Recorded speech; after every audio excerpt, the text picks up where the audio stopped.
espacio con la doctora Florencia Tomatis en este 2024 que viene con un montón de cambios, de novedades. ¿Cómo anda, doctora? ¿Cómo va, Pablo? Es Bien. cierto, ¿eh? ¿Cuántos cambios o cuántos, proyectos de cambios? Porque en realidad estamos en un momento, lo hablábamos recién fuera de cámara, que bueno, pensamos que se van a implementar muchas reformas y cambios legislativos, pero que estamos ahora en una situación donde hay muchas cosas que aún no están rigiendo y creo que eso también genera confusión, no solo en la gente, también en los profesionales, en el tribunal, cómo se van a implementar ciertas cuestiones. Entonces estamos todos como atentos a todo esto que va a ocurrir. Y una de las cosas tiene que ver, por supuesto, con el famoso DNU del presidente Javier Milei, que afecta a un montón de áreas o toca un montón de áreas, y también toca el tema de los abogados, de los jueces, en particular con los divorcios, y con aquellos divorcios que uno podría decir, bueno, están todos de acuerdo, las dos partes están de acuerdo en que quieren divorciarse, se han puesto de acuerdo aparentemente en reparto de bienes, cuestiones de hijos y demás, algo así como que no sería necesario ni un juez ni abogados para participar de la situación. Voy ante quién y queremos divorciarnos. ¿Ante quién? Sí. Y bueno, y está bueno porque en todo esto que dijiste es como que hay muchas cosas, porque el primer punto que vos lo dijiste bien es si estamos de acuerdo. Porque lo que en este DNU, o sea, se habla es la modificación del divorcio si las partes están de acuerdo. Si las partes están de acuerdo, poder concurrir por voluntad consensuada y plasmar este divorcio. Muy parecido a lo que ocurre, te lo llevo a este plano, ¿viste cuando vos registrás la unión convivencial? Que muchas veces hemos dicho que es opción, la gente puede convivir sin plasmar nada o decidir pasar por el registro civil y plasmar esta unión convivencial. Bueno, ¿cómo se disuelve esta unión convivencial? Se disuelve porque las partes concurran al registro civil y plasmen de común acuerdo o que uno envíe carta documento al otro y decida unilateralmente. O sea, sería como similar a esto. Ahora, si nos ponemos a pensar en cuántas veces las partes están de acuerdo. Están de acuerdo. O por lo menos están tan de acuerdo. Están tan de acuerdo. Y un tema es los efectos también que todo esto trae aparejado, porque también sabemos que a partir de esta decisión de contraer matrimonio o de plasmar la unión convivencial en el registro civil, se producen efectos. Muchas veces pasa que la gente dice, bueno, previo a esto concurro a un asesoramiento profesional, muchas veces no, y después los efectos nos pasan por encima. Bueno, esto es un poco lo mismo.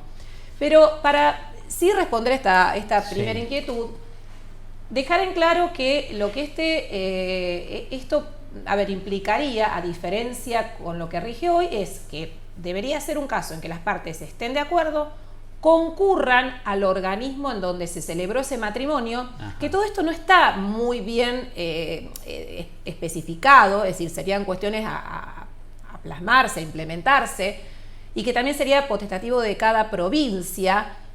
En nuestra provincia sabemos que, bueno, sería el registro civil, pero tampoco estaría determinado. Entonces, lo que tenemos que saber que en principio hoy esto no está implementado. Es decir, esto en primer lugar como para traer tranquilidad en un punto. A esta pregunta si se prescindiría del Poder Judicial, en principio sí, si fuese esta situación que las partes de común acuerdo deciden divorciarse, se acercan a este organismo que en principio suponemos debería ser el registro civil y asentarían el divorcio. Después sabemos que hay un montón de condimentos en este divorcio que habrá que ver a partir de ahí cómo se sigue. Esto es, alimentos entre cónyuges, alimentos en relación a los hijos, qué pasa con la vivienda, a quién se atribuye, qué pasa con los bienes, qué pasa si hay compensaciones económicas. Bueno, todo eso no se sabe cómo se implementaría. En principio hablaríamos solamente de inscribir el divorcio. Claro, porque a ver, cuando uno piensa un divorcio, piensa en todas estas cuestiones que se resuelven entre las partes, incluso habiendo acuerdos entre dos abogados que ya saben que hay acuerdo, con un juez de por medio, pero en este caso sería ir a un registro civil. Está bien, nos queremos divorciar. Claro. ¿Y todo el resto dónde queda? ¿Dónde queda? O sea, no veo al oficial del registro civil empezando a preguntar, bueno, a ver los alimentos, ¿qué va a pasar? Es que a creo ver que no lo los podría, hijos, claro, creo que no lo podría hacer. Y Y además, esto que vos también planteás es importante, porque cuando nosotros tuvimos la reforma de nuestro Código Civil, que teníamos un Código Civil bastante vetusto, donde ya la realidad había pasado por encima de nuestro código, se reforma nuestro código después de muchos años de comisiones reformadoras y de estudios y de copiar de otros y tomar otros modelos de otros países. Justamente se pensó esta institución donde más reforma hubo en materia de familia. Sí. Y todavía nos estamos tratando de acomodar a estas reformas, que ya fue hace más de 6, 7 años. Imagínate que cuando se pensó el divorcio, se pensó el derecho, digamos, el divorcio como una institución dentro del derecho de familia y verlo desde una visión más integral a como se pensaba antes. Es decir, donde incluso el requisito hoy, cuando vos te vas a divorciar, es pensar en todos estos efectos. ¿Para qué? Para que después no tengamos que estar litigando cada cosa en particular. Es decir, que en definitiva hoy, si implementamos esto que contemplaría el DNU, creo que volveríamos atrás en un montón de situaciones, porque se perdería esto de la integralidad, que es lo que también en un punto hoy tratamos de resolver. ¿Por qué? Porque pensando que, bueno, en una familia, que lo decimos siempre, que tiene un proyecto de vida en común, que tienen hijos, que tienen bienes, en algún momento deciden separarse, y todo esto trae un montón de efectos que ni las propias partes a veces saben cuáles van a ser o qué va a ocurrir. Entonces es muy difícil hacerlo sin contar con el asesoramiento profesional. Digo, no importa si después el día de mañana pasa a ser administrativo o o sigue siendo judicial. Digo esto de sin contar con el asesoramiento. Es decir, creo que nos falta mucho, porque siempre decimos, ¿no?, cuando hacemos los programas, uno trata también de un poco asesorar, es decir, y poder que la gente conozca de situaciones que a veces uno cree que son simples o que todo el mundo sabe, y que realmente cuando uno después está en la consulta se da cuenta que no se conocen los efectos. Sí. Te lo pregunto de esta manera y más o menos la respuesta la venimos armando. Porque he escuchado algunas opiniones decir, bueno, pero si las dos partes están de acuerdo, ¿por qué necesitaría abogados? Exacto.